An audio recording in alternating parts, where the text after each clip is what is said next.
Assalamu alaikum, dear students. How are you? I hope you will be fine. I am your English teacher, and today we will read a play about a shoemaker and the elves. So let's start. We have different characters over here, including George, Kelly. George is a shoemaker, and Kelly is his wife. And there are different customers over here. You can see Maria, William, Anna, Jacob. And the elves are Cobby, Sparkle, Stitchy, and Bart.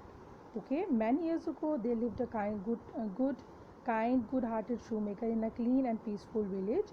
His name was George, and he lived with his wife Kelly. She, likes her husband, was very generous and kind. जी एक गांव में जो पुरसकून और साफ़ सुथरे गांव में एक शू मेकर जूते बनाने वाला रहता था अपनी बीवी कैली के साथ, और जो कि बहुत काइंड हार्टेड था और बहुत जनरस था. Kind hearted means being caring and compassionate, और इट मीन्स सेइंग और doing something positive for someone. And what is generosity? Generosity means willingness to give without expecting in return. ठीक है, यानी कि हम जो है वो जब किसी के लिए कुछ करते हैं, किसी को कुछ देते हैं, तो ये तवक्को नहीं रखते कि वो भी हमारे लिए वैसा ही करेगा. ठीक है, तो ये जनरॉसिटी और काइंडनेस होती है, रहमदिली. ठीक है, और ये जो एक ऐसी फीलिंग्स हैं, कंपैशनेट और केयरिंग फीलिंग्स होती हैं जो दूसरों के लिए होती हैं. ठीक है, ओके. सो जो ये प्ले है जिसमें जॉर्ज और कैली है, ये गांव में रहते हैं, और इसमें जो आप मज़ीद ये पढ़ेंगे आगे आप कि कैली जो है वो हेल्प करवाती है अपने हस्बैंड की जूते बनवाने में. ठीक है, और इसी तरह से बहुत मुश्किल से उनका गुजारा होता है, हमें नरेटर ये बताता है. और वो शूज़ को देखते हैं और परेशान होते हैं कि अगर हमारे पास पैसे हों तो हम जो है वो मीट खा सकें, अच्छे कपड़े ले सकें, और जूते बनाने के लिए ज़्यादा लेदर जो है वो भी बाय कर सकें.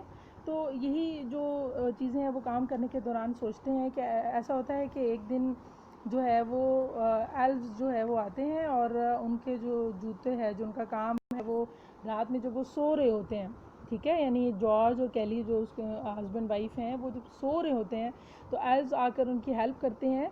और जो उसकी हेल्प करते हैं उसकी वजह क्या होती है कि जॉर्ज जो है he once gave food to poor Bart, who is a elf, when he was hungry.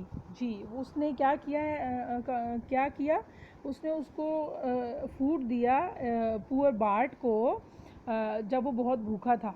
ठीक है, और he gave half of his food to him. It's a good thing you help someone if you don't have enough. जी, जो कि George जो था वो खुद एक पुअर पर्सन था, और उसके पास जो खाना था उसने उसमें से आधा खाना जो है वो बार्ट को दे दिया बिकॉज़ वो हंग्री था. सो इससे ये पता चलता है कि जॉर्ज जो है वो बहुत काइंड हार्टेड और जनरस पर्सन था, और जो बार्ट है इसी वजह से उसने उसकी हेल्प की और उसके जूते बनाए, और बहुत ही खूबसूरत जूते, जो कि जो कस्टमर्स हैं देख के वो बहुत खुश हुए, और उन्होंने बहुत अच्छी अमाउंट जो है वो मनी उनको उसको पे की जूतों के लिए, जिसकी वजह से वो और उसकी वाइफ बहुत अमीर हो गए, और वो अच्छा खाना भी खाने लगे, अच्छे कपड़े पहनने लगे, और उनके पास बहुत सारा सामान आ गया लेदर का जूते बनाने के लिए. सो ये एक स्टोरी है एल्स की और जॉर्ज और उसकी वाइफ की, जो कि गांव में रहते हैं. और लेकिन ये स्टोरी का जो मेन मॉरल है वो ये है कि काइंडनेस और जेनरॉसिटी जो है वो it goes a very long way. This is not about what you have, it is about what you can give to the world. So what do you learn from this story? That kindness goes a very long way.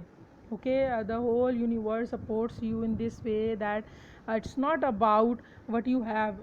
ये नहीं देखा जाता है कि आपके पास क्या है, आप क्या दे सकते हो, बल्कि ज़रूरी और अहम ये होता है कि आप क्या देते हैं. It is about what you can give to the world, मतलब आप उनको क्या दे सकते हैं, ये नहीं देखा जाता कि आपके पास क्या है. सो इससे आपको ये लर्न करना चाहिए कि जो काइंडनेस है और जनरॉसिटी जो है ये एक ह्यूमन क्वालिटीज़ हैं जो कि आपको अपने अंदर बिल्ड करनी चाहिए, ताकि वर्ल्ड जो है वर्थ लिविंग प्लेस जो है वो बन सके. ठीक है, थैंक यू.